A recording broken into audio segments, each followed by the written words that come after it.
अच्छा भाई, पहली क्लास के बाद हमने ये कंक्लूड किया था कि हम वापस से रिस्क एंड रिस्पॉन्सेज ही करेंगे।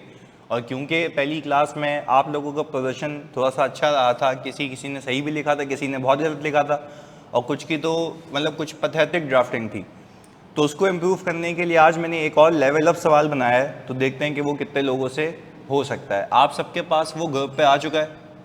जल्दी जी बताएं। आज पूरा रिवाइज करके आए, चलें देखते हैं। ग्रुप पे आ चुका है, चलें मैं यहाँ पे खाली उसको पेज कर दूँ अपने पास।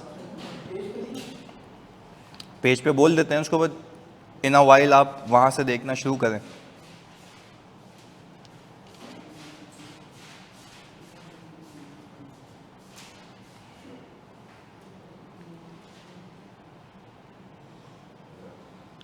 हाँ जी, इस सवाल की नौयत को देखें, ये समझें, अगर ये सवाल आएगा भी एग्जाम में तो 15 से 18 नंबर का होगा। तो इस सवाल को करने के लिए आपको टाइम कितना चाहिए? 25 मिनट? 30 मिनट? ये तो ज़्यादा हो जाएंगे। 25 minute I think would be enough. तो शुरू हो जाएं बगैर किसी से बातें किए हुए, बिल्कुल एकदम फोकस्ड होके। इसमें आपने रिस्क भी निकालने हैं और रिस्पॉन्सेज भी निकालने हैं। उम्मीद है कि आप वो रिस्क इसमें आइडेंटिफाई कर पाएँ जो कि इसमें छुपे हुए हैं। चलिए जी, समय शुरू होता है अब। मैं बाकी भी कॉपी कर लूँ। ग्रुप पे शेयर मैंने मतलब आने से पहले ही कर दिया था। यहाँ पे पेज मंगवा लेते हैं, जब तक आप वहाँ से रीड करो ना। जल्दी, शाबाश।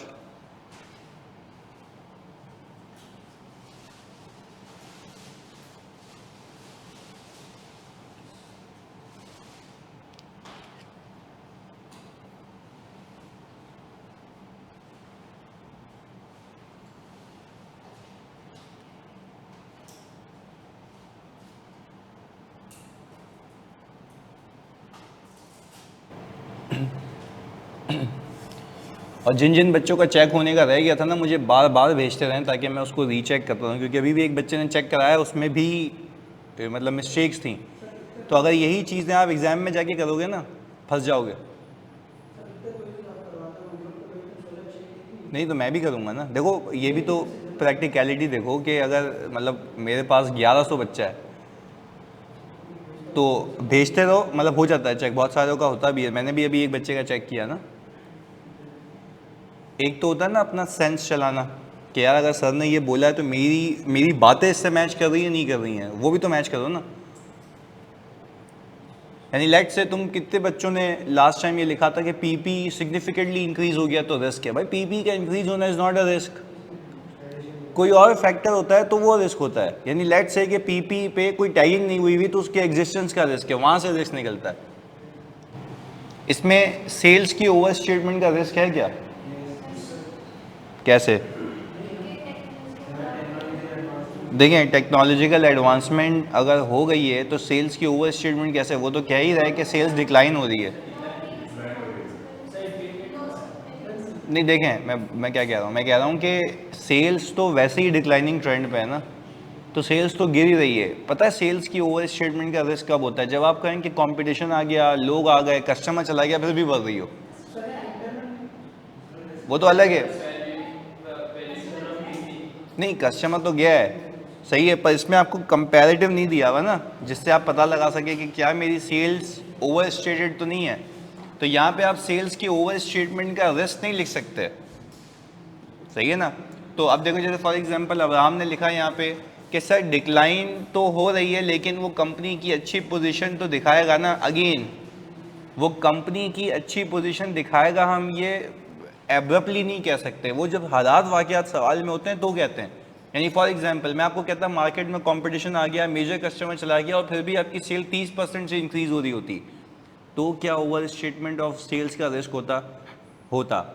दूसरा केस, मैं आपको कहता कि भाई कंपनी की परफॉर्मेंस जो है या कंपनी के बोनसेस जो हैं वो इंक्रीज इन सेल्स पे बेस करते हैं, तो ये हो गया फ्रॉड रिस्क फैक्टर। तो आप कहते हैं कंपनी की सेल्स की ओवर स्टेटमेंट का रिस्क है। वो तो प्रिज्यूम रिस्क ऑफ फ्रॉड होता है कि वो तो होना ही होना है, पर it does not mean that you should write in each and every question. आप हालात वाक़यात समझें, सही ना। तो यहाँ पे अगर आपको कुछ भी ना मिले तो ये नहीं है कि सेल्स पे चिपका दो कि सेल्स ओवर स्टेटेड होगी। पहले तो बात समझ आ रही है, मतलब मैं सिर्फ तुम्हें अवेयर कर रहा हूँ कि लाजिम नहीं है कि आप सेल्स को पकड़ के बोलें कि भाई ये ओवर स्टेटेड हुई होगी। भाई उसके हालात वाक़यात देखो, वो तो कह रहा है कि सेल्स डिक्लाइनिंग ट्रेंड के ऊपर है। तो सेल्स अगर डिमिनिशिंग उस पर जा रही है, डिक्लाइनिंग ट्रेंड पे जा रही है, तो आपको फिर ये खुद ही पता लग जाना चाहिए ना कि सेल्स तो वैसे ही कम रिकॉर्ड हो रही है, उसमें तो कोई मसला नहीं है। आपको पता है इशू कब आता है, जब बातें कुछ और कह रही हैं और फाइनेंशियल रिजल्ट कुछ और कह रहे हैं। उसको हम कहते हैं कोलैबोरेट करना, फाइनेंशियल नॉन फाइनेंशियल चीज़ें आपस में मैच ना कर रही हो तो समझ आता है, प्लॉजिबल रिलेशनशिप नहीं बनता हो। तो यहाँ पे तो इसका प्लॉजिबल रिलेशनशिप बनता है। तो आई थिंक सेल्स की ओवर स्टेटमेंट का रिस्क नहीं है, सवाल में बाकी भी अनगिनत रिस्क है, वो तो देखें, सेल्स पे बाद में आते हैं जी।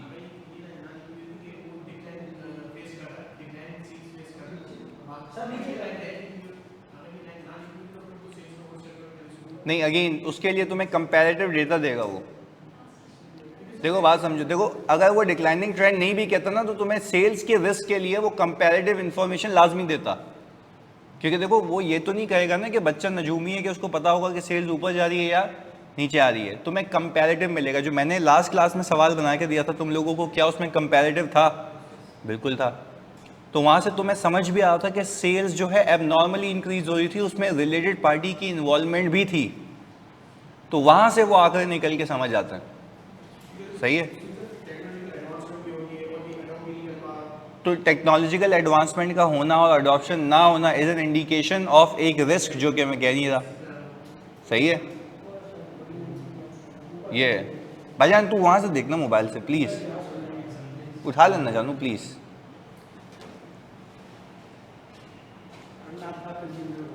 जल्दी जल्दी, उसमें स्नैपचैट नहीं खुलना चाहिए, हाँ बता रहा हूँ, बस सही है।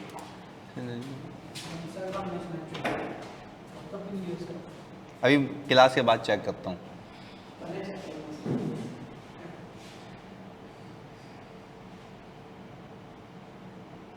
अच्छा, मेरा आपने रिस्क तो सही पिक किया, but the procedure that you have written is insufficient. Zahoor तुमने रिस्क सही पिक किया है,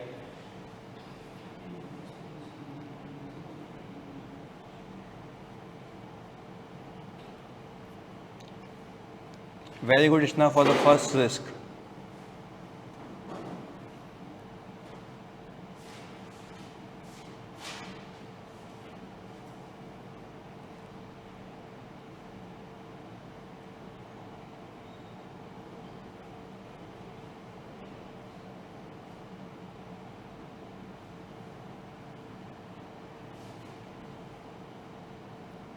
आखिर तुमने रिस्क सही पिक किया है, बट जो प्रोसीजर्स है ना उसको थोड़ा सा अच्छा सा और लिखो। दो सही हैं, दो में मसला है।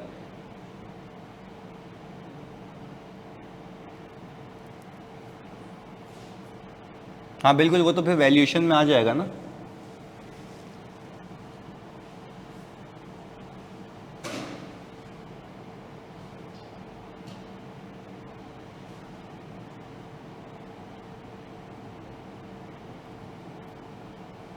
अच्छा समील, तुमने लिखा सही है रिस्क, बट रिस्पॉन्स के अंदर तुमने पहले अपना वैल्यूअर क्यों अपॉइंट करने का लिखा है? तुम सबसे पहले उससे वर्किंग लेते हो, मैनेजमेंट से प्रोसेस पूछते हो आइडेंटिफाइंग इम्पेयरमेंट का, और फिर उससे वैल्यू इन यूज़ की वर्किंग लेते हो, उसकी रीजनेबलनेस को चेक करते हो, इंटरनल कंसिस्टेंसी, फिर मैथमेटिकल एक्यूरेसी, और फिर कंसिडर करते हैं अपना एक्सपर्ट अपॉइंट करने के लिए। तो वो सबसे आखिर में आता है, सबसे लास्ट में होता है ना। तो आप तो पहले सारे पैरामीटर्स को verify towards the non-current axis of the indicator value might be increased.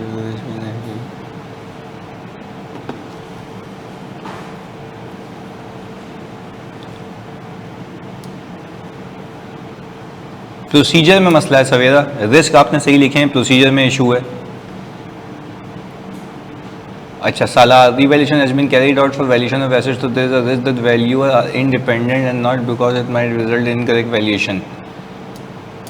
ठीक है, इंडिपेंडेंस ऑफ द वैल्यूअर आपने लिखा है साला check the independence of valuer from the relevant authority and recalculate gain और लॉस। आपने बोला सीधा सीधा काम कर लूंगा बाकी आगे बढ़ जाऊंगा। नहीं भाई, पूरे प्रोसीजर लिखने हैं यार रीवैल्यूएशन के। भाई रीवैल्यूएशन के अलग से सिखाया है ना प्रोसीजर, जिसमें आप पूरा शेड्यूल ऑब्टेन करेंगे, एसेट वाइज ब्रेकअप होगा, मेक श्योर करेंगे कि सारे एसेट्स पे अप्लाई हुआ या नहीं हुआ, सरप्लस में से इंक्रीमेंटल डेप्रिसिएशन ट्रांसफर हुआ या नहीं हुआ, ये सारी चीज़ें। और जब मैनेजमेंट ने एक्सपर्ट अपॉइंट किया तो इवेल्युएट करेंगे उसकी कॉम्पिटेंस, कैपेबिलिटी एंड ऑब्जेक्टिविटी, उसके वाले की, हाँ उसके एक्सपर्ट की। फिर हम कंसिडर करेंगे कि हम अपना एक्सपर्ट अपॉइंट करेंगे, फिर अपने एक्सपर्ट की कॉम्पिटेंस, कैपेबिलिटी और ऑब्जेक्टिविटी देखेंगे। सारे प्रोसीजर्स मतलब इस पर। अच्छा मुझे बताओ, रीवैल्यूएशन पे कोई स्पेसिफिक रिस्क है या पूरा revaluation itself is a risk है? नहीं बस सही है ना, मतलब जो जो रीवैल्यूएशन को वेरीफाई कर ले वो प्रोसीजर सही है।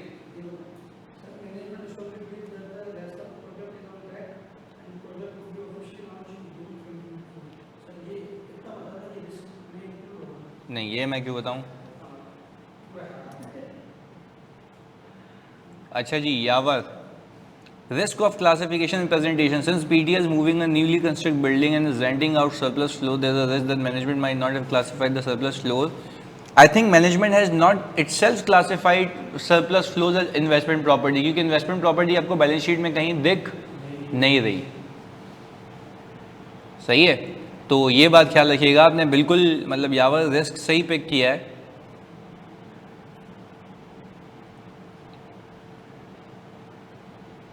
ये बहुत अच्छा लिखा है यावा तुमने कि check the entities use floor is insignificant portion that standard allowed to be use as investment property as a whole. उल्टा लिख दिया, मतलब लिखना सही चाहा, उल्टा लिख दिया।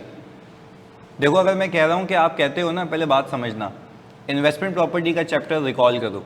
इन्वेस्टमेंट प्रॉपर्टी के चैप्टर में वो कहता है कि अगर आप अलग अलग उसको रेंट आउट कर सकते हैं और अलग अलग उसमें रह सकते हैं तो आपको इजाज़त है कि आप पीपी को अलग रखें और इन्वेस्टमेंट प्रॉपर्टी को अलग रखें। ऐसा ही है। अब यहाँ पे सवाल के अंदर जब उसने रेंट आउट किया है बकाया फ्लोस, तो उसका कहने का मतलब है वो अलग से उसको रेंट आउट कर सकता है ना, हाँ या नहीं, अलग से उसको दे सकता है। अब जब अलग से उसको दे रहा है, वो अलग से उसको रेंट आउट कर रहा है, खुद भी वहाँ पे रह रहा है, तो आप देखें बैलेंस शीट के अंदर आपको कहीं पे भी इन्वेस्टमेंट प्रॉपर्टी नहीं दिख रही है। बात समझ आ रही है? तो अगर 3 माले की बिल्डिंग है तो उसमें से 2 फ्लोर उसने सरप्लस थे उसके पास, 2 फ्लोर सरप्लस थे ना उसके पास, इसमें लिखा हुआ है ना, और 2 के 2 फ्लोर उसने क्या कर दिया, इन्वेस्टमेंट प्रॉपर्टी में दे दिया। तो कहने का मतलब ये कि यहाँ पे तो एक इटसेल्फ एरर अपेरेंटली दिख रहा है कि उसने इन्वेस्टमेंट प्रॉपर्टी को सही से क्लासीफाई नहीं किया। तो आप सबसे पहले बोलेंगे मैं ऑब्टेन करूँगा मैनेजमेंट की understanding regarding that why they haven't classified 2 floors as investment property. बात क्लियर है? तो ये इंक्वायरी करनी है। फिर आपने देखना है कि भाई क्या वो सिग्निफिकेंट पोर्शन है, यस तो रिक्वेस्ट करेंगे मैनेजमेंट को कि वो रिक्लासीफाई कर ले इन्वेस्टमेंट प्रॉपर्टी को पीपी से कहाँ पे, इन्वेस्टमेंट प्रॉपर्टी में। फिर हम बोलेंगे रीकैलकुलेट कर लेंगे depreciation expense on property plant and equipment, ये सारी चीज़ें, क्योंकि हम तो लेसर के पर्सपेक्टिव से देख रहे हैं ना, क्योंकि हम तो मतलब रेंट आउट कर रहे हैं, क्योंकि हमारे लिए तो इन्वेस्टमेंट प्रॉपर्टी है। अब जिसको रेंट पे दे रहे हैं वो कौन है, वो अपने तरफ से देखिए इतना हिसाब किताब। और इसमें जो है रिलेटेड पार्टी का भी रिस्क है। उसमें वो कह रहा है कि जो डायरेक्टर है उसी की वो कंपनी है जिसने इसको रेंट पे दिया, उस पर कंसिडरेशन जो है वो मेंटेनेंस सर्विसेज है। तो हो सकता है कि ट्रांजैक्शन आर्म्स लेंथ बेसिस पे ना हुई हो। तो बस ये आपने इसमें बातें लिखनी है। अच्छा जी, A1 due to technological upgradation in the market, PTA experience declines. This creates a risk of understatement of impairment, loss and overstatement of intangible in company assets. Others should obtain working of impairment test conducted by the management, check its mathematical accuracy and ensure correct impairment loss and correct value of PP and intangible is recorded. After understand management procedure to record impairment. अच्छा जी एमन, ये दूसरा वाला पहले लिखना आप।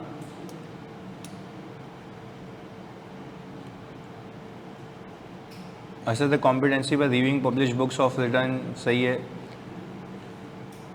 Risk of impairment company sale पे decline to discuss with the management regarding impairment except the results of the assumption use. The valuation of intangible may be over so the useful life of the impairment considering are not appropriately assessed. Moreover, the intangible asset is revalued and revaluation is recorded while technology is not upgraded. We shall evaluate the appropriate or useful life. अच्छा देखो यहाँ पे useful life आपने बिल्कुल सही लिखा उसके लिए, क्योंकि भाई ऐसी बात है अगर वो टेक्नोलॉजी अपग्रेड नहीं हुई है तो एस्टिमेट का भी चेंज होगा. Very good Abraham. Okay ji. Tuba, since there is a competitor in the market, review source data by management for impairment assess reasonable organization concerning involving own expert. चलें, पर यहाँ पे मैं जितने बच्चे देख रहा हूँ ना सब के सब जो है ना उस पर अटके हुए हैं. क्या बोलते हैं पीपीई की रिस्क के ऊपर कि इम्पेयरमेंट है इम्पेयरमेंट है इम्पेयरमेंट है. इसके अलावा भी इसमें बहुत कुछ है. Inventory service industry.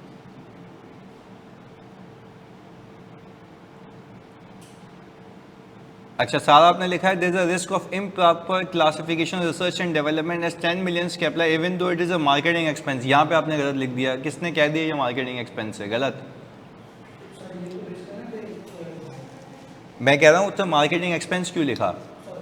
रिस्क तो है कि गलत कैपिटलाइज हो गया हो रिसर्च डेवलपमेंट में, हो सकता है डेवलपमेंट की कंडीशन नहीं हुई हो, तो ये तो नहीं लिखना था कि marketing expense. How you so sure about it? ऐसा नहीं है.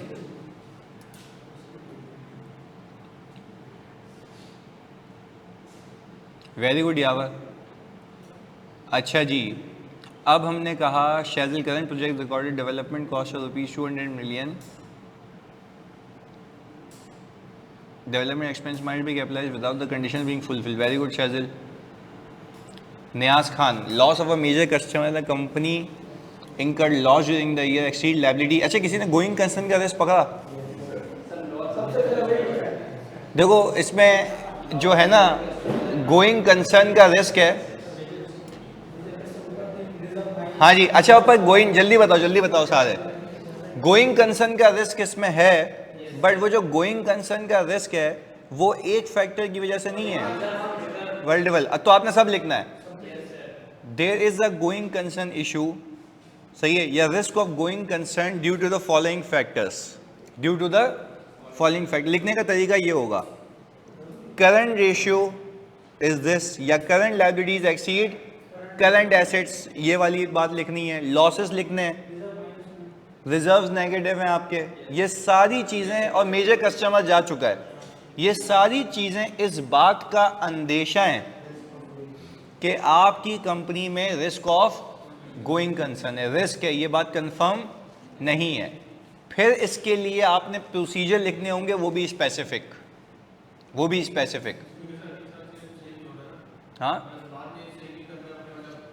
हाँ तो वो प्लान्स हैं. तो आप मैनेजमेंट से इंक्वायर करेंगे, inquire whether the management has performed any going concern assessment और नॉट. सुनना मेरी बात, साथ साथ बता रहा हूँ. इंक्वायर करेंगे मैनेजमेंट से कि मैनेजमेंट ने गोइंग कंसर्न असेसमेंट की है या नहीं की. देखो इन सेशंस का फायदा ये होता है कि आपको डिस्कशन से ना चीज़ें याद हो जाती हैं. क्या आप बोलते हो यार ये होगा तो ये लिखूंगा, ये होगा तो ये लिखूंगा. तो आप सबसे पहले डिस्कस करेंगे मैनेजमेंट से कि whether they have perform any going concern assessment और नॉट. इफ नॉट, फिर क्या करेंगे?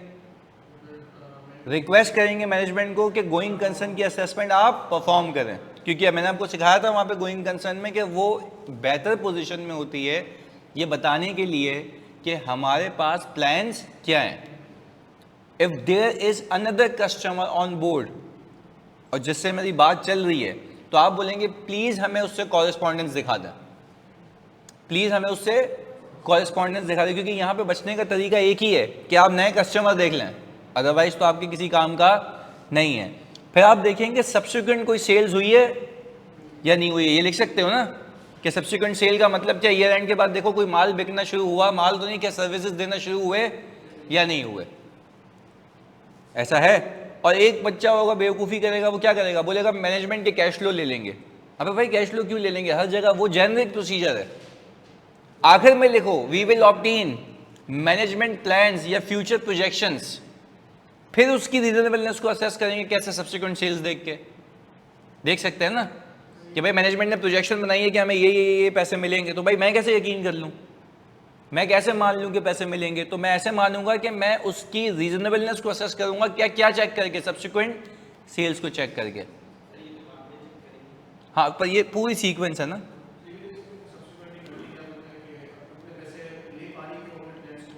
यस, तो इस बात को वैलिडेट करना है कि जो कह रही है कि भाई मेरे पास कस्टमर अवेलेबल है, तो मैं बोलूँगा सेल दिखा दो, कॉन्ट्रैक्ट दिखा दो। तो ये सारी बात के, अच्छा ये मैं पता है क्यों सारे करता हूँ, प्लीज़ सुनिएगा।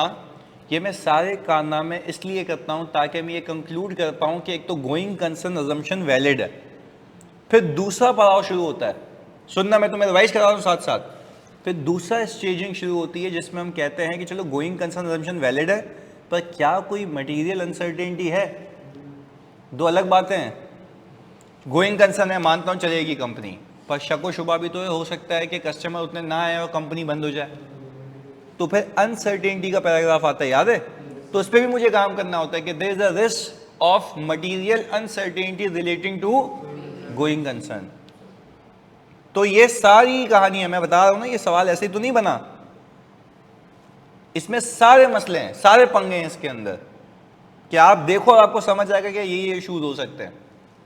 तो आपने उस पर अप्रोप्रिएटली काम करना है अपने रिस्क को कम से कम करने के लिए। सही है? तो अब मैं यहाँ पे एक दो रीड करता हूँ और बच्चे अच्छा लिख रहे हैं, पर एक तो मैंने चीज़ देखी कि बच्चों ने पकड़ के ना जो इम्पेयरमेंट को मंड दिया, इम्पेयरमेंट का इम्पेयरमेंट का इम्पेयरमेंट का। भाई गोइंग कंसर्न पे भी आ जाओ, बाकी भी चीज़ें हैं सवाल के अंदर। जी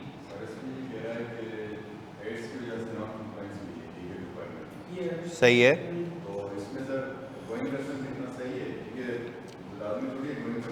नहीं, किसकी नॉन कंप्लायंस हुई है? नहीं, देखो तुम दो अलग चीज़ों को मिला रहे हो। लीगल जो एड्स है ना, जो एड चलाते हैं हम, यानी एडवर्टीजमेंट चलाते हैं, वो कहता है आप एडवर्टीजमेंट से तो रेवेन्यू कमाते हो। जो उसने सॉफ्टवेयर बनाया, तुम दो चीज़ों को मिक्स कर रहे हो। यहाँ पे वो कह रहा है कि मैंने जो इंटेंजिबल बनाया ना, वो इंटेंजिबल जो मेरी वेबसाइट पे चलता, उस पर जो एड्स जनरेट होते हैं, वो मेरा लोकल लॉ मना करता है। वो तो नया की मना कर रहा है, पुराना तो वैसे ही ठुक चुका। वो तो बोला नया इंटेंजिबल में मसला है। तो वो तो इंटेंजिबल की इम्पेयरमेंट का मसला है कि आपने जो डेवलपमेंट कॉस्ट कैपिटलाइज किया उसको राइट ऑफ करो, क्योंकि वो अब किसी काम की नहीं है। भाई फॉर एग्जांपल मैंने एक प्रोजेक्ट बनाया, मैं एक सॉफ्टवेयर बना रहा हूँ, सही है। अच्छा मैं एक अलग एग्जांपल देता हूँ, ऐसा हुआ भी है प्रैक्टिकली। एक XYZ कंपनी थी, मैं नाम नहीं लूँगा, वो क्या कर रहा था, जैसे पेमेंट प्रोसेसर्स होते हैं ना, वो स्टेट बैंक से ऐसा कोऑर्डिनेशन में एक वो बना रहा था सॉफ्टवेयर, जिसके लिए आपको क्रेडिट कार्ड की भी नीड नहीं ना, कार्ड की नीड है। आप सिर्फ जाएंगे, मोबाइल स्कैन करेंगे और आपकी पेमेंट हो जाएगी। ये जो आपका इजी पैसा वगैरह है ना, पर उसमें तो फिर आपको पासवर्ड अगर डालना पड़ता है ना, वो मोबाइल स्कैनिंग पे हो जाता। आपका मोबाइल आपका कार्ड, सोचो ये। फिर SBP ने कहा कि यार हमें ये प्रोजेक्ट रिस्की लग रहा है, क्योंकि जाहिर सी बात है इसमें फ्रॉड होने के चांसेस ज़्यादा हैं। आपका मोबाइल किसी के पास भी हो, कोई भी यूज़ कर ले, तो फिर इसको संभालेगा कौन? तो उन्होंने जितनी CWIP की थी ना, सब बेकार हो गई। क्यों? चल ही नहीं सकता। तो इससे गोइंग कंसर्न का मसला नहीं है, ये अलग चीज़ है। कंपनी के बाकी बिजनेसेस भी, मैं कह रहा हूँ कंपनी के बाकी बिजनेस भी नहीं चल रहे। आप दो चीज़ों को मिक्स नहीं कर रहे। ये नए सॉफ्टवेयर की बात कर रहा है। देखो उसने बोला 4 फीचर ला रहा हूँ नए, लिखा हुआ है इसमें। तो 4 फीचर में से एक फीचर बेकार हो गया, तो उसको आप क्या कर दो? एक्सपेंस आउट कर दो। सब्सिक्वेंट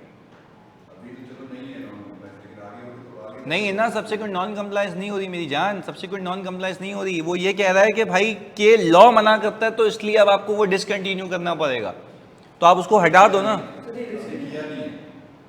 नहीं, देखो वो कह रहा है कि भाई आपने जब 4 सॉफ्टवेयर बना रहे हो, उसमें से एक सॉफ्टवेयर फाड़ेगे ड्यू टू लॉ मना कर रहा है, तो आपने उसको क्या करा देना है? Expense out. वो चलाएगा ही नहीं ना, क्योंकि उसको पता है कि भाई अगर वो चलाएगा तो लीगल पेनल्टी आएगी। ये दो अलग बातें। गोइंग कंसर्न का मसला इसकी वजह से नहीं है। गोइंग कंसर्न का मसला इस वजह से है कि आपके करंट एसेट्स कम है, करंट लायबिलिटी ज़्यादा है, आपको अगले साल पे करने के लिए पैसे अवेलेबल नहीं है। पहले तो ये देखो, फिर आपके लॉसेज हैं, ऐसा ही है। ऊपर से आपने डेट लिया हुआ है, आपको पता है आपके डेट कोवेनेंट्स ब्रीच होने का भी खदशा है यहाँ पे, है सवाल में, है ना? तो आप इंटरेस्ट कवर निकालें, तो ये तो कहना ये सारी की सारी चीज़ें वहाँ जाके फिक्स हो जाएंगी। सही है? तो इस तरीके से सोचना है। अच्छा भाई, अब एक सवाल यहाँ पे जी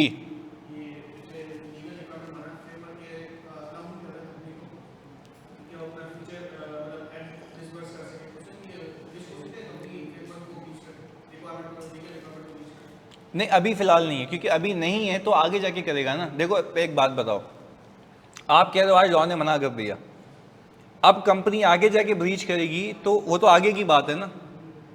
आप किस साल का ऑडिट कर रहे हैं? इस साल का। क्या इस साल वो रिस्क एग्जिस्ट करता है? नहीं।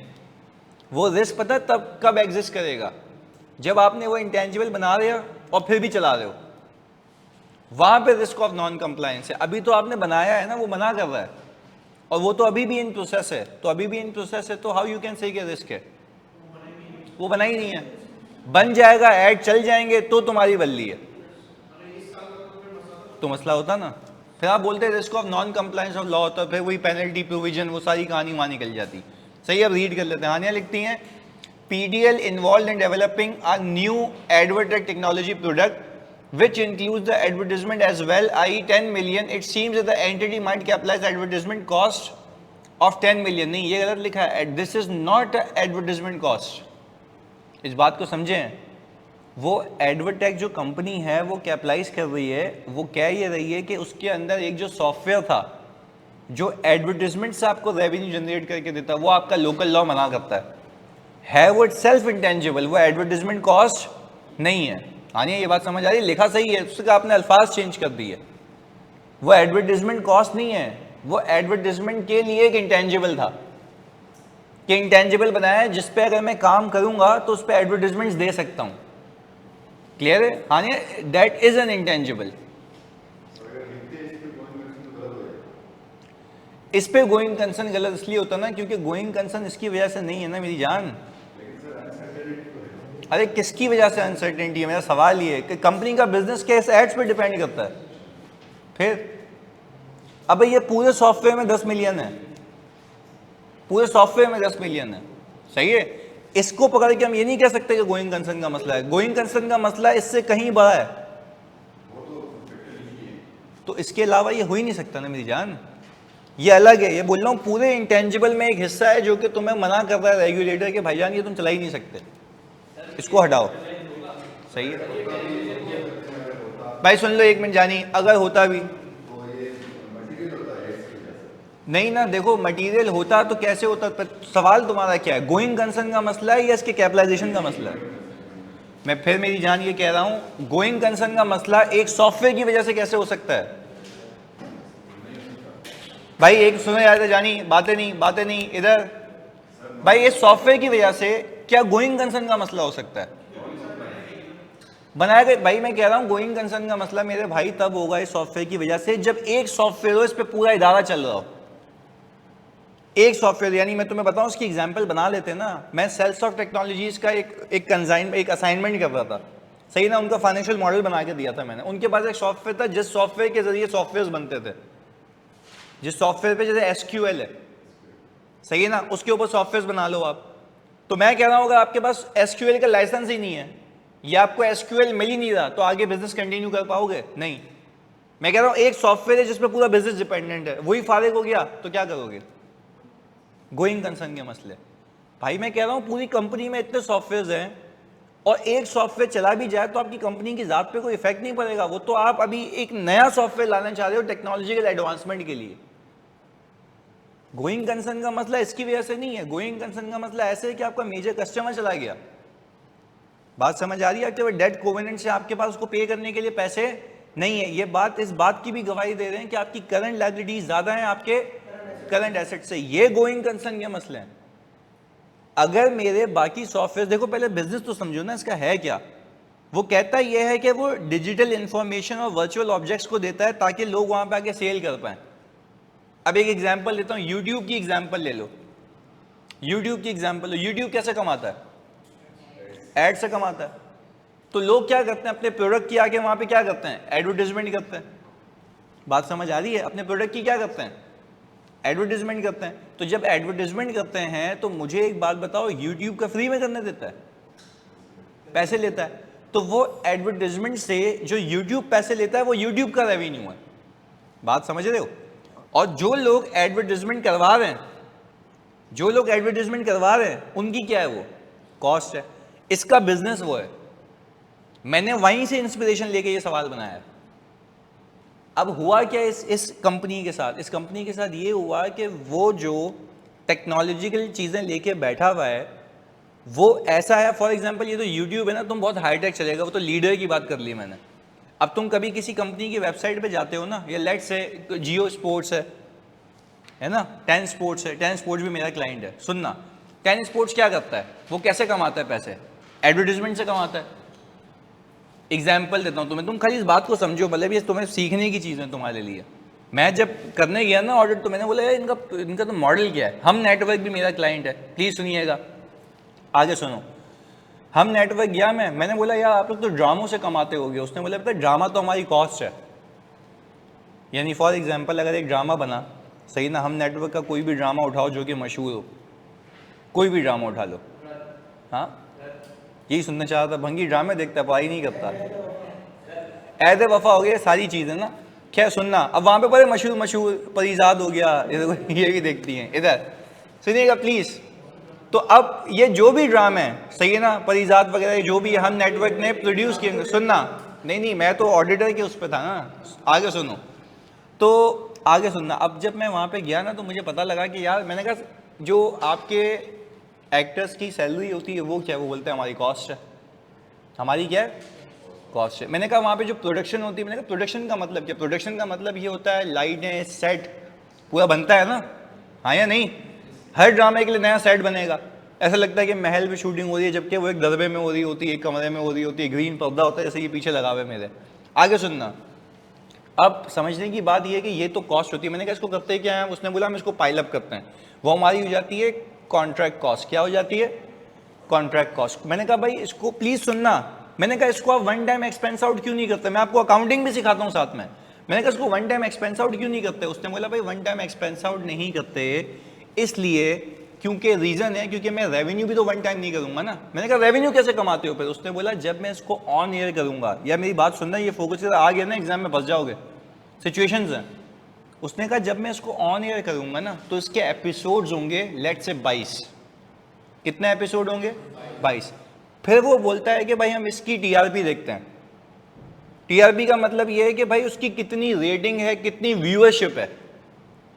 अगर व्यूअरशिप ज्यादा होती है ना, तो हम ड्रामे को लंबा कर देते, जैसे कसौटी जिंदगी की, जिंदगी भर चलता रहा था, सास भी कभी बहू थी, खत्म ही नहीं हो रहा था, ऐसा ही है ना।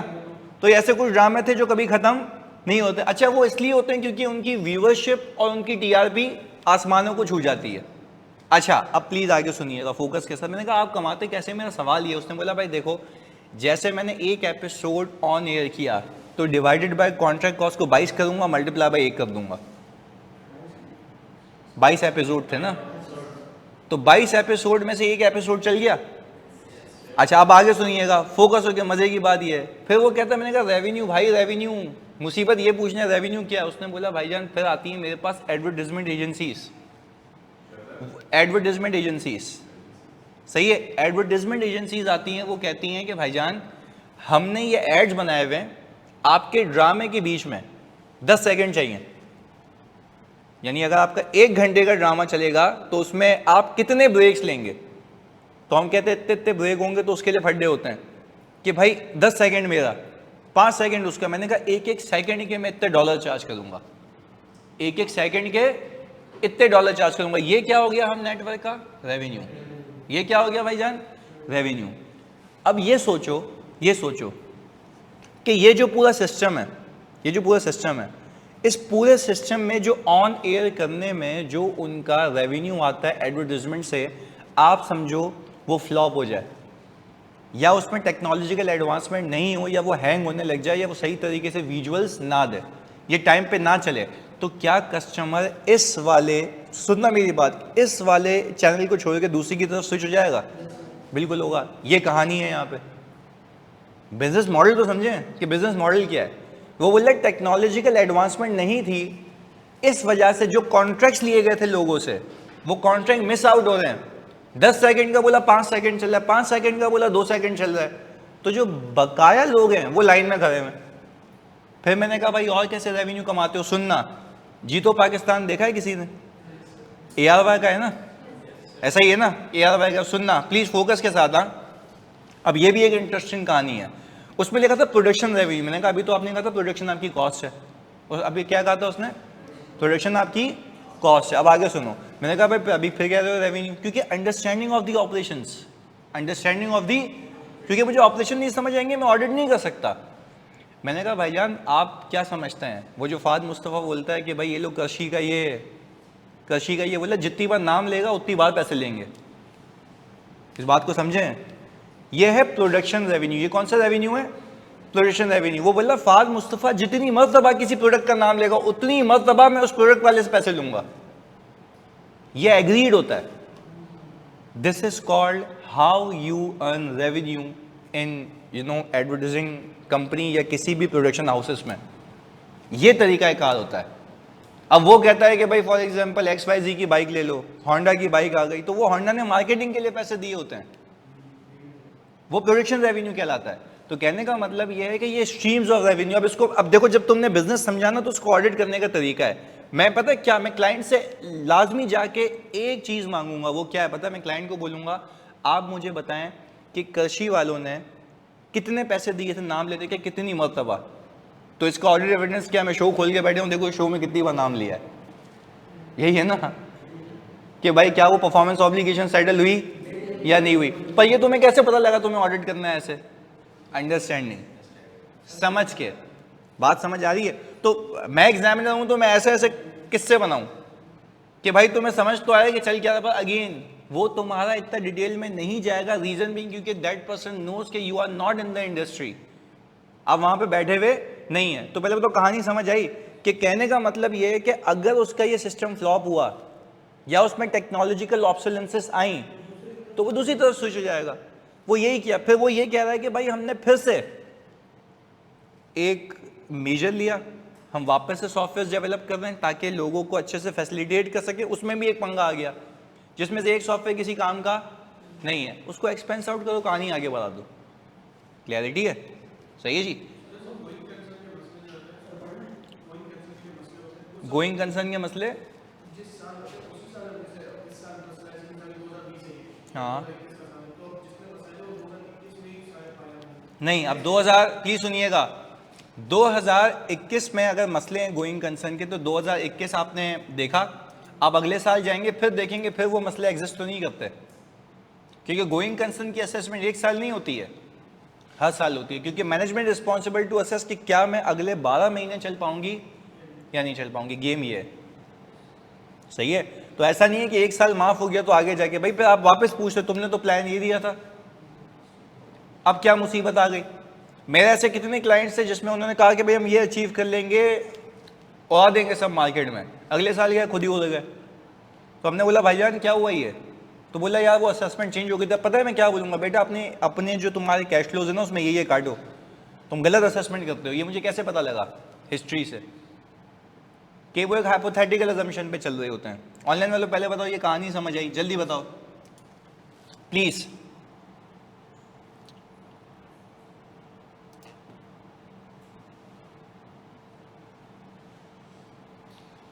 फरिया कह रही है रेवेन्यू का मामला है, कोई पेपर पेन लेकर बैठा होगा ड्यूरिंग शो, बिल्कुल ऐसा ही है।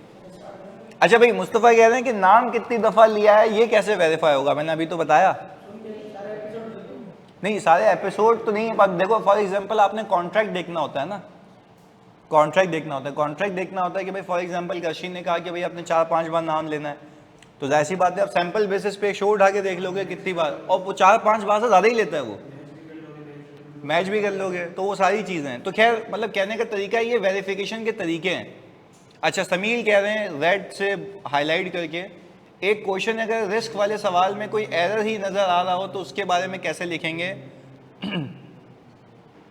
हाँ जी आप इधर देखिएगा प्लीज़ फोकस के साथ, जानी इधर फोकस, सुनना है पहले बातें। देखो किसी सवाल में एरर होता है तो ये मैंने तुम्हें करवाया हुआ भी है, मैंने आपको कितनी बार सिखाया, मैंने कहा it appears, it seems that property investment property have been classified into PP and it has not been classified separately। जी जी बिल्कुल भेजना,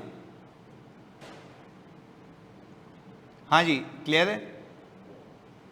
अभी पढ़ता हूं, पहले पहले एक में डिस्कस कर लें। जानी प्लीज फोकस हो गया, प्लीज इधर देखिएगा। जानी एक बार डिस्कस कर लेते, फिर मैं रीड भी कर लेता हूं वो इधर। बच्चों खाली मैं से ये सिखाना चाहता हूं कि इसके अंदर रिस्क क्या क्या मौजूद हैं। इधर प्लीज सुनिएगा और फिर मुझे बताइएगा। एक तो मैं वो चीजें बताता हूं जहां पे तुम्हारा दिमाग नहीं गया होगा। सही है? कितने लोगों को IAS 38 पे ग्रिप है इंटेंजिबल्स पे? आपको है, आपको है, आपको है, आपको है, सबको है ना? आप मुझे एक बात बताएं, पहले तो यहां पे ये लिखा हुआ है surplus on revaluation of fix asset and intangible, ऐसा है? Surplus on revaluation of fix asset and intangible. अच्छा, अब एक एक करके, क्योंकि सीखना है तो फिर सुकून से ओपन माइंड से सीखना होगा। वेरी गुड मुस्तफा, ये सवाल का जवाब है। सुनना, आप मुझे बताएं, in case of intangible, intangibles are allowed to be revalued only when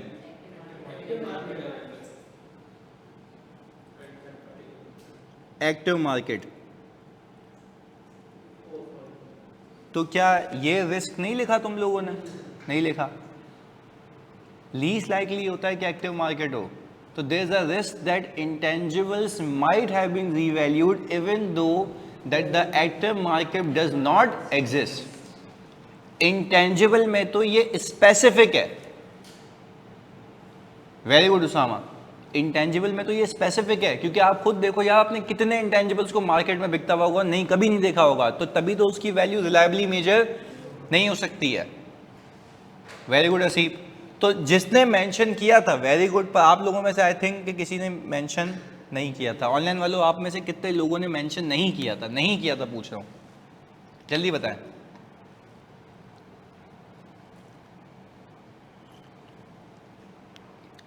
चलिए जी, अब बात समझ आती है। तो हमने कहा थोड़ा सा IFRS का टच भी दे देते हैं। हाँ जी, बहुत बारीकी है इस सवाल में। फ़ायदा क्या होता है जब एक अकाउंटिंग पढ़ाने वाला ही ऑडिट पढ़ा है, ऑडिट में भी वो चीता हो, वो अलग बात है। सही है? तो फिर कहने का मतलब ये है कि मामला थोड़े अच्छे हो जाते हैं। सही है जी। Same is the case with in final. अब मैंने एक सवाल कराया ग्रुप ऑडिट का फाइनल में, मैंने बोला यार अलग अलग सब्सिडरी पे अलग अलग कंट्रोल है, मैंने वीडियो भी डाली थी। फिर मैंने बोला ये सारे कंट्रोल्स तो तुमने सब्सिडरी पे वेरीफाई कर लिए। मैंने बच्चे से पूछा, सुनना, ग्रुप ऑडिट एक आयजा है, वो तुम इंशाल्लाह जल्दी पहुंचोगे वहां पे तो करोगे, तो सेपरेट सेपरेट सब्सिडरी पे अपने अपने कंट्रोल होंगे, हाँ या नहीं? फिर वो सारे कंसोलिडेट होंगे। तो मैंने कहा बच्चों से कि सब्सिडरी के कंट्रोल वेरीफाई कर लिए काफ़ी है? बच्चों ने कहा हाँ। बच्चों ने क्या कहा? हाँ काफ़ी है। मैंने कहा नहीं, काफ़ी नहीं है। अब ये देखो कंसोलिडेशन पे क्या कंट्रोल्स हैं, क्या सारी इंफॉर्मेशन आगे जमा हो गई, इंट्रा ग्रुप एडजस्टमेंट्स हो गई, कोई बायसनेस तो नहीं है? इस पे भी कंट्रोल्स होते हैं, इस पे भी कंट्रोल्स होते हैं। तो उसको हम कहते हैं कंसोलिडेशन प्रोसेस। कि कंसोलिडेशन प्रोसेस पे क्या कंट्रोल है? अगर यहाँ पे कंट्रोल नहीं तो मतलब वहाँ पे सही है, यहाँ पे आते आते इंफॉर्मेशन में भंड लग जाता है, तो क्या ग्रुप FS सही बनेंगे? नहीं। तो यहाँ एरिया पे भी देखना होता है। तो कहने का मतलब ये है कि जब आप डिटेलिंग करते हो तो समझ आता है कि भाई कैसे आपने जगह पे एरर्स पकड़ने। तो जहाँ पे एरर होगा वहाँ पे रिस्क ज़्यादा है, क्योंकि यहाँ पे कंट्रोल नहीं है, वहाँ पे रिस्क क्या हो जाएगा? ज़्यादा हो जाएगा। कहानी ये। खैर आगे सुने, पहले बताओ एक्टिव मार्केट वाली बात समझ आ गई? सही जी। तो इसका जवाब ये होता है कि we will inquire from the management that from where they have taken the active market. If they have appointed the valuer, this will not be considered as a active market. This will not be considered as a active market. ऐसा ही है। चले जी, हमने कहा कि भाई ये भी बात समझ आ गई, ये रिस्क है हमारा। आगे एक एक करके आप मुझे गाइड करते रहेंगे, प्लीज फोकस के साथ। हाँ, आगे चलते हैं। मुझे एक बात बताओ, इसके अंदर ये आ रहा है डेफर्ड टैक्स। कितने लोग, आप लोग इस बात को जानते हैं कि आपका डेफर्ड टैक्स एसेट, प्लीज सुनिएगा, डेफर्ड टैक्स एसेट का मतलब ये होता है कि आगे जाके आपको डिडक्शन मिलेगी। आगे जाके आपको, देखो अगर मैं आपको अपने लेवल से पढ़ाऊं, जो मैंने पढ़ा है या कहीं से भी पढ़ा है, उसको क्लियर कर लेते हैं। मैंने आपको ये सिखाया था कि आप डेफर्ड टैक्स एसेट इनकम के अगेंस्ट में बुक करते हैं। Deferred tax income credit, deferred tax asset debit. क्यों बुक कर रहे होते हैं? क्योंकि टैक्स वाला आपको उसकी डिडक्शन लेने नहीं देता। आप कहते हैं मैचिंग कॉन्सेप्ट की वजह से वो डिडक्शन बनती इस साल की है, तो मैं कहता हूं मैं अपने IFRS की कंप्लायंस के लिए वो एक्सपेंस क्लेम कर लेता हूं। वो कब देगा? आगे। जैसे कि इंटरेस्ट एक्सपेंस, सैलरी एक्सपेंस, उसने बोला भाईजान मैं सैलरी एक्सपेंस तब मानूंगा जब आप पे करोगे, तो उसने क्या किया, ऐड बैक करवा के करंट टैक्स ले लिया। हम क्या कहते हैं, हमारी नज़र में क्या था, वो एक्सपेंस, उस पर टैक्स लगना चाहिए, बचना चाहिए, बचना चाहिए। तो हमने क्या किया, डेफर्ड टैक्स इनकम को क्रेडिट, डेफर्ड टैक्स एसेट को डेबिट। आप दिमाग लगाओ यार, अगले साल अगर आपके पास टैक्सेबल इनकम ही नहीं होगी तो एडजस्ट कहाँ से करोगे? तो वो तो खत्म हो जाएगा ना। लॉसेस तो कैरी फॉरवर्ड की लिमिट है ना, लॉसेस तो कैरी फॉरवर्ड की लिमिट। जैसे ही भाई कह रहा है अगले साल, फिर वो कह रहा है उसके अगले साल, फिर वो कह रहा है उसके अगले साल। तो कहने का मतलब ये है कि deferred tax asset is only allowed to be recognise up to the extent that it is recoverable. बात समझ आती है? तो हम यहां पे लिखते हैं ना, इस पे हम यहां पे लिखते हैं इसके ऊपर, डेफर्ड टैक्स एसेट, ये क्या लिखा था भाई, deferred tax asset is allowed to be recognized up to the extent of its recoverability, future available taxable profits। यानी हम ये कह रहे हैं कि डेफर्ड टैक्स एसेट उस हद तक रिकॉग्नाइज होगा जितना फ्यूचर में मेरे पास क्या अवेलेबल होंगे बच्चों, taxable profits, not profits, taxable profit. क्योंकि अगर टैक्सेबल प्रॉफिट होगा तो उसमें से वो बोलेगा ना माइनस कर ले डिडक्शन। पर अगर हर साल आपका लॉस ही आ रहा है, जो कि एविडेंट है इस बात से, अबे भाई इस साल भी लॉस है, तो क्या बई देश में कि अगले साल प्रॉफिट होगा? तो इसके लिए भी आपका एक प्रोसीजर होता है कि आप मैनेजमेंट से फ्यूचर प्रोजेक्शन लेते हैं और उससे पूछते हैं कि how this will be utilised, कि ये यूटिलाइज कैसे होगा, और उसकी रीजनेबलनेस को चेक करते हैं, सब्सिक्वेंट सेल्स को चेक करके, जैसे इम्पेयरमेंट कर रहे होते हैं। खाली इसमें फ़र्क ये है कि यहाँ पे इम्पेयरमेंट टेस्टिंग नहीं हो रही है, अलबत्ता इम्पेयरमेंट टेस्टिंग हो रही है डेफर्ड टैक्स एसेट की, कि क्या डेफर्ड टैक्स एसेट रिकवरेबल है या नहीं, अदरवाइज आपको उसको खत्म करना होगा। और एक और बात है, डेफर्ड टैक्स एसेट इम्पेयरमेंट के नाम पे खत्म नहीं होता, एक्सपेंस के नाम पे खत्म होता है, डेफर्ड टैक्स एक्सपेंस। यानी आपको डेफर्ड टैक्स एसेट को खत्म करना है तो डेबिट क्या होगा, डेफर्ड टैक्स एक्सपेंस।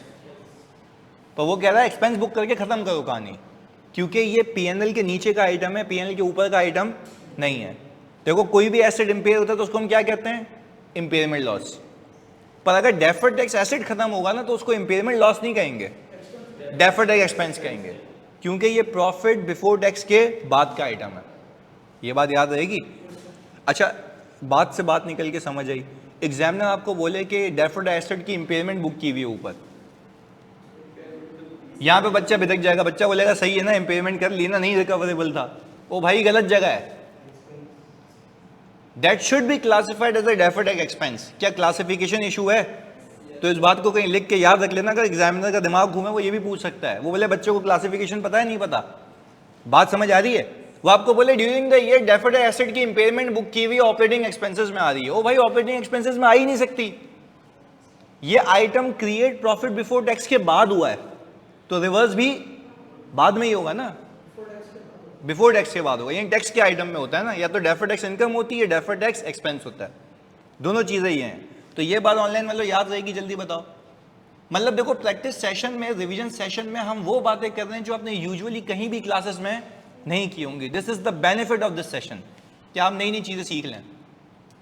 चलें जी, पहले बताओ दो रिस्क क्लियर हैं। डेफर्ड टैक्स एसेट वाला कितने लोगों ने नहीं पिक किया था? ये रिस्क नहीं पता था, नहीं पिक किया था, ओके जी, अब याद रहेगा, पक्की बात है। चलें जी, अब हमने कहा भाई दो बातें तो हो गई, बेसिक दो रिस्क हो गए, आगे देखते हैं। अच्छा, अब इटसेल्फ ये तो एक्टिव मार्केट वाला हो गया, पर अगर आप खुद कह रहे हैं कि सर ये जो वैल्यूएशन है ये इस साल हुई है, दो रिस्क नहीं पिक हुए, खैर हो गई यार। मैं तो कहता हूं ना आपको यूजुअल रिस्क पिक हो रहे हैं, अनयूजुअल पिक नहीं हुए। यूजुअल तो हो रहा है ना, वो जीत है, अनयूजुअल पे हम बात कर लेते हैं, सुनिएगा। अच्छा, आप जल्दी से मुझे बताओ, इस वाले पूरे प्रोजेक्ट के अंदर हाँ जी, इस वाले पूरे प्रोजेक्ट के अंदर अगर हम कहें कि एडवर्टेक इनिशियली फोकस ऑन 4 डिफरेंट, क्या लिखा हुआ था, 4 different types of advertisements to be integrated into games. However, during its development, PTL decided to shelve the rewarded ads feature as they could not figure out way to disburse the rewards from the viewed ads. अच्छा, इसको मैं तुम्हें थोड़ा और clear करके भी बताता हूँ. होता ये है कि पता नहीं आप लोगों ने गेम्स खेली नहीं खेली, ऐसी मैंने तो खेली हैं.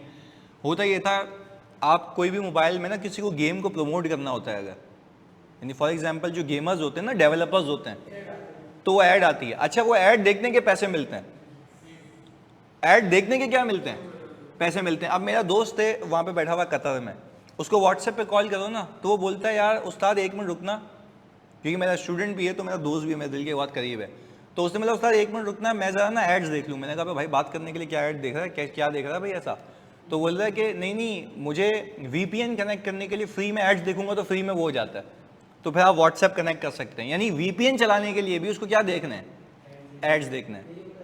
तो अब ये देखता है वो. अब सुनना, अब VPN चलाने के लिए जब वो एड्स देख रहा है तो जाहिर सी बात है उसको वो मिनट्स मिल रहे हैं कि इतनी देर तक वो VPN चलेगा. अब वो कह रहा है कि अब इसका दूसरा तरीका ये है कि गेमर आया, गेमर ने अपनी ऐप डेवलप की, गेमिंग ऐप, वो गेम आपने चलाया. अब वो चाह रहा है कि अपने ट्रैफिक को वहाँ लाने के लिए कि उसकी गेमिंग क्या हो, प्रमोट हो, कि एक गेम पे सब मूव हो जाए. अब आपने बीच में आपने कितना देखा होगा, ये बात याद रखिएगा, सुनना आपको पता भी होगा, बीच में आपने कितना देखा होगा, कैरम का गेम आया था, लूडो का गेम आया था, लूडो स्टार. मैं कोविड में तो मतलब मेरे ख्याल से सभी खेल रहे थे ना, मतलब मैं भी खेल रहा था, सीधी सी बात है, फारिग वक्त में, हालांकि कम फारिग वक्त होता था तो खेलता था. खैर अब खेलता भी क्या था, बराबर में बेगम बैठी भी उसी के साथ खेल रहा हूँ. मैं बोलता भाई साथ में लगा ले, बोल रही नहीं वो स्टेटस लगाने हरा गए. हाँ नहीं बेटा, गेमिंग में तेरा भाई जस्टिफाइड करता है, ये कोई तरीका नहीं है. मैं ये नहीं बोलता बेगम आज जीत जाए, जीतना है तो मेरिट पे जीतना है, ऐसा नहीं है.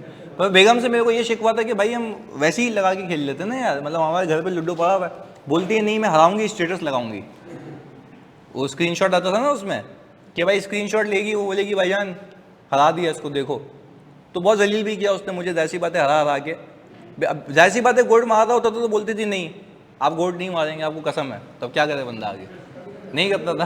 तो ये अनड्यू इन्फ्लुएंस यही है. आगे सुनिएगा. खैर तो होता क्या था, अब अगर फॉर एग्जाम्पल, प्लीज सुनना, अगर फॉर एग्जाम्पल कहानी से कनेक्ट कर रहा हूँ, अगर फॉर एग्जाम्पल किसी गेमर ने वहाँ पे एडवर्टीजमेंट्स चलाई हुई है और आपको एडवर्टीजमेंट्स के पैसे मिले, तो पता है क्या ट्रैफिक इंगेज होता है. ट्रैफिक क्या होता है? इंगेज होता है, ताकि वही जगह पे आके रुक जाए. तो यही ट्रैफिक के लिए मना कर रही है गवर्नमेंट, कह रही है भाई ऐसे रिवॉर्ड्स वगैरह डिस्ट्रीब्यूट कैसे करेंगे हमें नहीं पता. बात समझ आ रही है? तो इसको इलीगल करार देखे किसी भी जुरिडिक्शन में, उसने कहा ये आप नहीं चला सकते. तो क्या बाकी पूरी चीज़ें फारिग हो गई या सिर्फ एक फीचर? ये समझाना चाह रहा था. तो वो एक फीचर फारिग है. तो मैं कहने का मतलब ये है कि वो जो एक फीचर फारिग है उसको आप क्या करते हैं? Expense out. तो क्या हम ये कह सकते हैं, देखो क्या लिखा हुआ है, currently this project is recorded in the financial statements at development cost at rupees 200 million, which include 10 million spent on the development of rewarded ads. तो क्या हम ये कह सकते हैं कि it seems that rupees 10 million is incorrectly? Why you are not saying this is a risk? Why you are not saying that this is a risk? जल्दी बताओ. It seems, क्योंकि हमें पता है ये error है, ये error. It seems that this rupees 10 million is incorrectly capitalized. So this has to be expense out. क्या रिस्क में, मतलब उसमें आप बताओगे ना कि इट सीम्स ये एरर है, तो फिर इसके प्रोसीजर में क्या करोगे? रिक्वेस्ट करोगे मैनेजमेंट से कि इसको आप एक्सपेंस आउट कर दें. हाँ मतलब कवर होना चाहिए, कवर होना चाहिए. अच्छा मुझे बताओ बाकी जो रिमेनिंग, इसको मैं यूं लिख देता हूं ना, इट सीम्स दैट, क्या लिखें भाई? इनकरेक्टली कैपिटलाइज, ऐसा ही है, इनकरेक्टली कैपिटलाइज. अच्छा जी, इसके बाद हमने कहा, इसके बाद बच गया, जानी क्या बच गया? 190 मिलियन. इस पे कोई रिस्क है? प्लीज बताएं आप लोग यार. there is a risk that condition might not have been satisfied and even then it has been capitalized. तो भाई रिकॉग्निशन क्राइटेरिया का रिस्क है, यानी हमने कहा या तो एक काम हो सकता है रिसर्च क्या हो चुकी हो बच्चों, और कैपिटलाइजेशन विदाउट क्राइटेरिया, ऐसा ही है।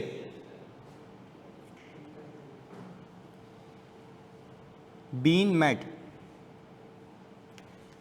ये लिखा था सब लोगों ने, पक्की बात है। चलें जी, अच्छा इसके प्रोसीजर बता दो जल्दी से, ताकि फिर मैं बाद में शेयर करूं, जल्दी से बताओ।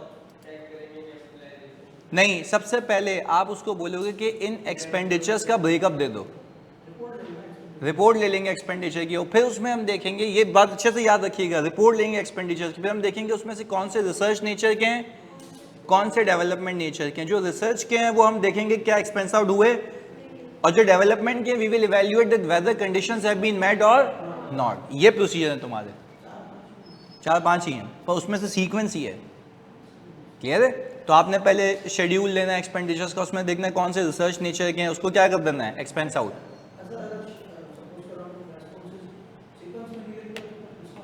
सीक्वेंस में, हाँ सीक्वेंस में नहीं लिखोगे मसला है, क्योंकि आप अगर ये कह दो कि मैं इवैल्यूएट करूंगा कि कंडीशन मीट हुई नहीं हुई, तो फिर वो तो आखिरी है ना, वो तो आखिरी है ना। और कंडीशन मीट ना, एक मुस्तफ़ा ने सवाल पूछा कि कंडीशन मीट होने या ना होने का प्रोसीजर क्या है, वो कंडीशंस लिखोगे, ये तो एक तो जेनरिक बात हो गई ना। फिर बोलोगे we will see that whether there is a plan, technical feasibility of the project, intention to complete the project, तो फिर वो स्पेसिफिक प्रोसीजर लिखना चाहते हो तो फिर वो लिखोगे।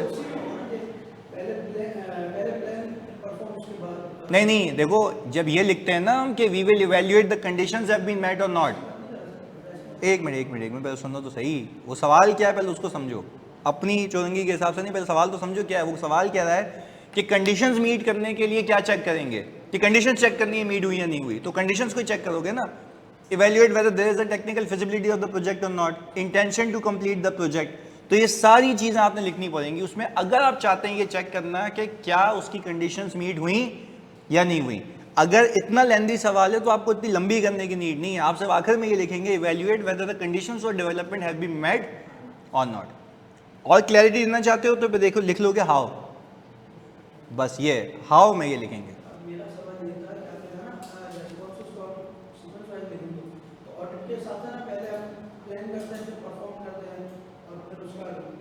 अबे तो प्लानिंग एंड परफॉर्मिंग चसी, प्लानिंग के अंदर रिस्क असेसमेंट आती है ना।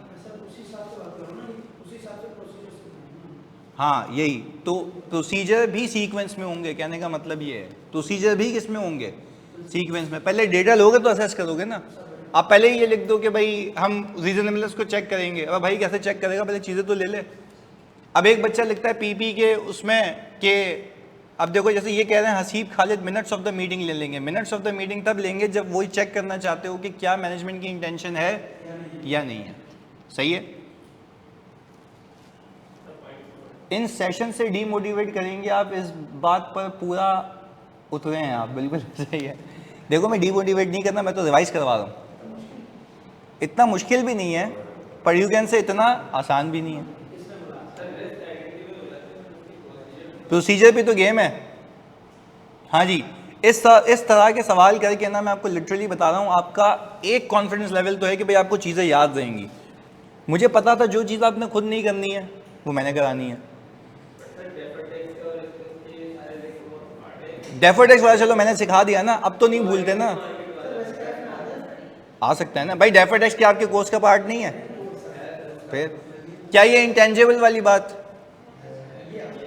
है ना? तो एक्टिव मार्केट वाली भी तो भाई गेम ये है, मतलब भाई ने बोला करने का तो करने का। सही है? हाँ तो आपका वो तो खैर अच्छी बात है। देखो अगर मेरी तरह सोचने से सवाल ये कि सर आपकी तरह कैसे सोचें प्रैक्टिस, मतलब मैं यकीन करूँ, मैं तो बता रहा हूँ ना, जब मैं फर्म में भी किसी क्लाइंट का रिव्यू कर रहा होता हूँ ना तो बच्चा बहुत मेहनत करके चीज़ें लेके आता है मेरे पास, फिर मैं कोई नई चीज़ निकाल लेता हूँ। तो बोलता है भाई, मैंने कहा जब तुम अपना काम कर रहे होते हो ना तब मैं रिसर्च कर रहा होता हूँ, तो जब तुम इतना सीख जाओगे, जब तुम्हारे भी नीचे लोग होंगे काम करने वाले, तो तुम रिसर्च कर रहे होगे। मतलब मैं बड़ा मतलब शाहरुख खान का फॉलोवर हूँ, मतलब डाई हार्ट फैन हूँ, पागल हूँ मैं उसके पीछे। तो कहने का मतलब ये वो सही कहता है कि आप कि डाउनफॉल तब शुरू होता है जब आप मेहनत करना रोक दें। मैंने तो मेहनत शुरू में भी की थी, आखिर में भी की है, अब भी कर रहा हूँ और करता रहूँगा। तो जो लोग हैं ना, यानी मुझे मतलब मेरा एक असिस्टेंट मैनेजर है, वो मुझे कहता है कि सर आप मतलब लोगों की प्रमोशंस करवा रहे होते हैं या बोलते हैं आ जाओ, तो आपको नहीं लगता कि वो आपके लेवल पे आ जाएगा? मैंने कहा जब तक वो मेरे लेवल पे आएगा ना, मैं उससे कहीं गुना ऊपर हूँगा। मुझे इस बात का डर नहीं लगता। मुझे डर ये लगता है कि कहीं मैं आउटडेटेड तो नहीं हो जाऊँगा। मुझे लोगों से डर ही नहीं है। मेरा कॉम्पिटिशन मैं खुद हूँ कि किसी दिन अगर मैं सो रहा हुआ रात को, मेरे दिमाग में ये आ गया ना मैंने आज काम सही नहीं किया, काम करता हूँ उठ के, सीधी सी बात है, ये होता है ऐसा। पूरे दिन में अगर मैंने कोई एक मतलब हो गया ना कि तबीयत खराब थी, तो मुझे गुस्सा आता है अपने आप पे कि तबीयत क्यों ख़राब हुई मेरी। मैं इसकी बेहतरीन एग्जांपल दूंगा। मैं इसको इनकरेज नहीं करता कि ये करना चाहिए, मैं अल्लाह की कसम कहता हूँ ऐसा नहीं करना चाहिए। मैं जब अपनी फैमिली को मैंने इस्लामाबाद बुलाया और मैं घुमाने लेके गया ना, PTCL वालों ने मुझे पूरा सेटअप करा के दिया था ऊपर कि भाई पूरा बंगला था हमारे लिए, बारबेक्यू वगैरह करना था।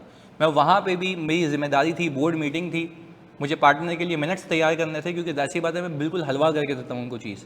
तो मैंने वहाँ पे भी बैठ के टीम्स पे कॉल रखी थी, मैंने पूरी टीम को बिठाया हुआ था और मैं वहाँ पे बैठ के काम कर रहा था। तो मैंने कहा चलो सही है, मैं फैमिली को टाइम भी दे रहा था, पर अगर 1 घंटा मैंने अपने काम को दे दिया तो उसमें कोई बुरी बात तो नहीं है ना।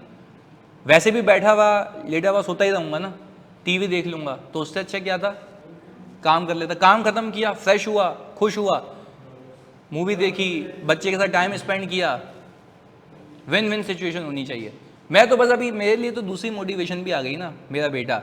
मैं कहता हूँ यार कभी मेरे बेटे को कोई ये नहीं कहे कि यार तेरे बाप ने ये काम पेल दिया था, सीधी सी बात है। मुझे बड़ा डर लगता है इस बात से, कोई मेरे बेटे को नहीं बोले, सही है ना। लोगों की विश होती है कि बोला जाए कि ये कबीर का बाप है, मैं बोलूँगा नहीं, हमेशा ये रहना चाहिए आकाश का बेटा है, सही है। सेल्फ ऑब्सेस तो हूँ मैं, होना भी चाहिए अपने लिए, सही है जी, यस। तो खैर मैं यही चाहूँगा कि वो भी मुझसे ज़्यादा तरक्की करे, बट अपने दम पे, ना कि बाप के उस पर, सही है जी। तो ये है, सही है जी। तो ये सारी चीज़ें। अच्छा जी, अब मुझे एक बात बताओ, अच्छा इसके अलावा प्लीज़ हम इसको कंटिन्यू करते हैं। गोइंग कंसर्न यहाँ पे लिखने की नीड है जानू, या फिर क्लियर है? पॉइंट 2 देख लें भाई। देखो पॉइंट 2 के अंदर तो सिंपल एक मामला ये है कि ये ट्रांजैक्शन के बेसिस के how it has been recorded, क्या आर्म्स लेंथ पे हुई है या नहीं हुई है, ये भी लिखना पड़ेगा। और दूसरा रिस्क ये है इट सीम्स, यहाँ पे भी लिखेंगे इट सीम्स, क्या लिखेंगे इट सीम्स में? That investment property have not been classified appropriately because we cannot see the investment property appearing in the balance sheet. ऐसा है? तो फिर we need to ask the management कि आपकी investment property cost पे रखेंगे या fair value पे रखेंगे। If fair value पे रखेंगे then where is the fair value? उसके ऊपर depreciation होना नहीं चाहिए। तो ये सारी चीज़ें हैं, सही है जी। तो इसका मैं आपको सोल्यूशन पप्पू सा बना के देता हूँ, है ना, लिखेंगे ना, वही तो कह रहा हूँ, रिलेटेड पार्टी का रिस्क है ना, कि डायरेक्टर की कंपनी है आर्म्स लेंथ पे, वहीं से तो आ रहा उठ के। ओके जी। अच्छा अब एक चीज़ अब जो आप लोगों ने भेजा है ये, अब मुझे बताओ क्या ये बातें क्लियर है? रिस्क, अब तुम लोग मुझे बताओ रिस्क को आगे कंटिन्यू करना है या देखो एक और ऑप्शन भी देता हूँ तुम्हें, एक और ऑप्शन भी देता हूँ, या तो रिस्क को भी कंटिन्यू रखूँ और इंटरनल कंट्रोल शुरू करा दूँ साथ में।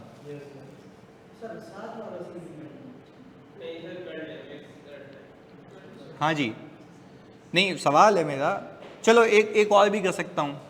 मतलब अगर मेरा दिमाग घूमे तो मैं कहता हूँ कि रिस्क, रिस्पॉन्सेस, और फिर मैं सवाल में लिखूँ कि अगर रिस्पॉन्सेस में वो नहीं मानता तो रिपोर्ट पे क्या इम्पैक्ट है। ये सही है? पर फिर उस केस में मैं सवाल, प्लीज सुनिएगा, उस केस में फिर मैं सवाल की जो लेंथ है वो कम कर दूंगा, यानी वो होगा रिपोर्ट का ही सवाल, पर रिस्क से ड्राइव होगा, रिस्पॉन्स पे शुरू मतलब मिडिल होगा, और खत्म किस पे होगा? रिपोर्ट पे। क्या कहते हो? सही है, डन है। यानी रिस्क भी नहीं भूलेंगे, प्रोसीजर भी चलते रहेंगे, और रिपोर्टिंग इम्प्लीकेशन भी आ जाएंगी। क्या कहते हो बाबू? देख लो, तैयारी करके आना फिर कल। चलो डन डन।